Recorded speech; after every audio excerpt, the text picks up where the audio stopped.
Hi there, my name's Mark Zealey. 10 years ago I graduated from Cambridge University in England. I moved to London and worked as a computer programmer there. 5 years ago I moved to Istanbul, and while living in these cities and travelling quite a lot around Europe, I've noticed that public transport is usually really good, but it's quite difficult to get hold of information about it. Firstly, you have to find the local transport authority's app or website and try and use it. Secondly, when you're actually on the ground, it's very easy to get lost.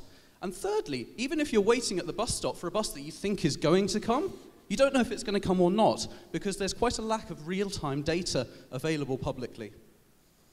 Now, you might think that Google Maps would be quite a good thing for this.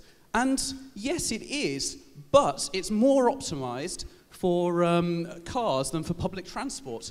And that makes it quite difficult to use for buses and trains. Also, it doesn't have full coverage. For example, there's no cities in Turkey covered on Google Maps.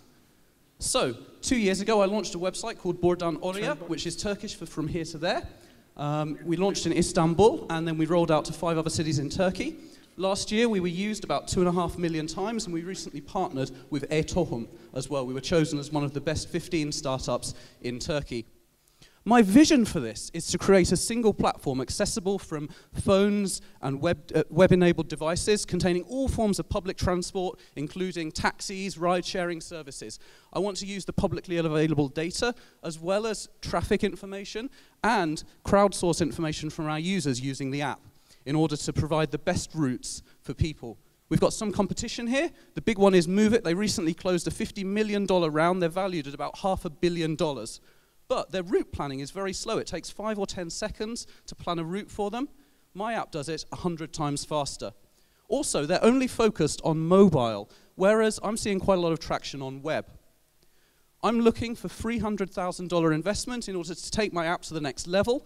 I want to significantly improve the user experience. I want to roll it out to over 100 cities on the globe. I think we can do this in the next year. And I want to make public transport really easy to use. Thank you very much.